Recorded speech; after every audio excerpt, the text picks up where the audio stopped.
Et là, il lui dit « Mais arrête avec les écrans !» alors que lui-même avait un téléphone à la main.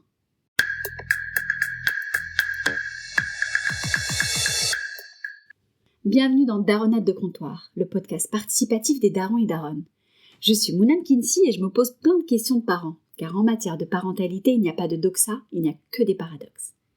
Si la question du jour vous fait réagir, envoyez-moi un vocal, j'en ferai un épisode long avec toutes vos réactions. Les liens sont en bio de l'épisode. Aujourd'hui, je me demande pourquoi on fixe des règles que nous-mêmes avons du mal à respecter. Pas d'écran à table. C'est la règle de la maison, celle qu'on a posée, claire, ferme, non négociable, pas d'écran à table. Et là, pendant que je vous parle, j'ai réalisé que ce matin, au petit déjeuner, j'avais mon téléphone à côté de mon assiette. Écran allumé, notification visible. Aujourd'hui, on parle de ça, des règles qu'on pose et qu'on ne respecte pas, nous les adultes, les parents, ceux qui sont censés montrer l'exemple. Et de la question que ça pose, pas sur nos enfants, sur nous évidemment. Il y a quelques semaines, j'étais en train de dire à mon enfant de ranger sa chambre, avec ce ton, vous voyez le ton, ce mélange de fermeté et de lassitude. Ça fait 3 fois que je te le demande. Et il m'a regardé, il a regardé le salon et il a dit très calmement « Et toi, tes affaires là, c'est quoi ?» Sur le canapé, il y avait ma veste, mes chaussures pas rangées, un livre ouvert à l'envers que j'avais posé la veille et mon chargeur qui traînait depuis au moins 4 jours. J'ai dit « Bah, c'est pas pareil !» Et il a répondu « Ah oui ? Et pourquoi ?» Et là, je n'avais pas vraiment de réponse satisfaisante. Vraiment pas. J'ai bégayé quelque chose sur les adultes, c'est différent, et quand t'auras mon âge, tu comprendras. Enfin bref, 2 phrases que je déteste entendre et que je venais de prononcer moi-même. Il est allé ranger sa chambre et moi, j'ai laissé mes affaires sur le canapé. Et j'y ai pensé toute la soirée avant de tout ranger. Quelles règles est-ce que vous posez à vos enfants et que vous ne respectez pas vous-même ? Et qu'est-ce que ça dit de la façon dont on pense de l'autorité parentale ? Autrement dit, est-ce qu'on peut demander à nos enfants d'être ce qu'on n'est pas capable d'être soi-même ? Et si on ne peut pas, qu'est-ce qu'on fait de ça ? Les psychologues qui travaillent sur le développement moral de l'enfant nous disent quelque chose d'assez clair. Les enfants apprennent bien plus par l'observation que par l'instruction. C'est ce qu'on appelle l'apprentissage social, théorisé notamment par Albert Bandura dans les années 60. On imite ce qu'on voit, pas ce qu'on entend. Ce qui veut dire que quand on dit « range ta chambre en laissant ses affaires traîner » ou « pas d'écran à table en regardant son téléphone », le message qui passe, c'est pas les mots, c'est le comportement. L'enfant retient les règles, c'est pour les enfants. Les adultes, eux, font ce qu'ils veulent. Et ça, c'est une leçon et pas celle qu'on voulait donner, mais c'est une leçon quand même. La question c'est, est-ce que c'est forcément une mauvaise leçon ? Ou est-ce qu'il y a quelque chose de vrai là-dedans, quelque chose sur la différence entre l'enfance et l'âge adulte, qui mérite d'être dit autrement ? D'un point de vue social, il y a une tradition éducative très ancrée, surtout en France, je crois, qui sépare nettement le monde des adultes et le monde des enfants. Des règles pour eux, une liberté pour nous. Une table pour les enfants, une pour les grands. Des heures pour eux, des horaires différents pour nous. Cette séparation-là n'est pas absurde, elle porte une idée. L'enfant, c'est un état particulier avec des besoins particuliers. Et l'adulte a gagné, par le temps et l'expérience, une certaine autonomie de jugement. Mais elle a aussi un angle mort. Elle permet de ne jamais se remettre en question, de poser des règles depuis une position de surplomb sans avoir à les appliquer soi-même, sans même jamais avoir à vérifier si elles sont vraiment pas praticables. Parce que certaines règles qu'on pose aux enfants, si on devait les respecter soi-même, on réaliserait très vite qu'elles sont impossibles, ou plutôt arbitraires, ou posées dans un moment d'énervement qu'on n'a jamais eu le courage de revisiter. Pas de sucre après 17h. Vraiment ? Et vous ? La règle que je respecte le moins moi-même, honnêtement, c'est le téléphone. On a posé des règles autour des écrans, des limites, des moments sans. Et moi, je consulte mon téléphone au réveil avant même d'avoir dit bonjour à qui que ce soit. Je le regarde pendant les trajets, je le sors au dîner juste 1 seconde qui dure 5 minutes. Et quand mon enfant me demande pourquoi lui il a une limite et pas moi, j'ai envie de dire parce que moi je sais gérer. Est-ce que c'est vrai ? Est-ce que je gère vraiment mieux ? Ou est-ce que j'ai juste le pouvoir de décider que ma consommation à moi, elle ne pose de problème à personne ? Je suis pas sûre. Et il y a une autre règle, moins avouable. On parle sans crier. Je leur dis ça et puis les matins je crie. Pas souvent. Mais ça arrive et là, cette règle-là, je l'ai enfreinte. Et tout le monde l'a vue et notifiée.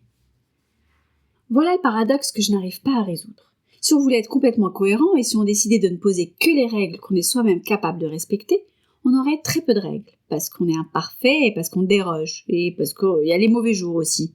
Mais des enfants sans règles, ce n'est pas non plus ce qu'on cherche. Alors on se retrouve dans cette position inconfortable, poser des standards qu'on n'atteint pas soi-même, exiger une régularité qu'on n'a pas nous-mêmes, demander une maîtrise qu'on est encore en train d'apprendre. Et peut-être que c'est là que quelque chose se joue. Pas dans la cohérence parfaite, qui est une fiction, mais dans la façon dont on gère l'écart. Est-ce qu'on l'ignore, est-ce qu'on se justifie ou est-ce qu'on le nomme ? J'ai fait une chose que je vous demande de ne pas faire et j'aurais pas dû. 4 mots de plus que c'est pas pareil. Et infiniment plus utile. Bon, il y a des gens qui diraient qu'ils n'ont pas tort, que l'autorité parentale ne peut pas reposer uniquement sur l'exemplarité.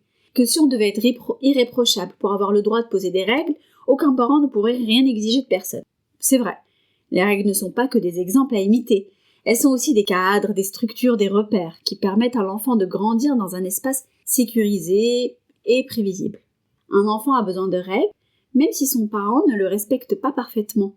Ce n'est pas une contradiction, c'est la réalité de la vie en famille. Et puis il y a quelque chose que les partisans de la cohérence totale oublient parfois. Voir un adulte déroger à une règle et le reconnaître, c'est aussi une leçon, peut-être la plus importante. Ça apprend à l'enfant que les règles ne sont pas magiques, qu'elles demandent un effort, qu'on n'y arrive pas toujours, et que l'échec n'est pas une faute, c'est une information.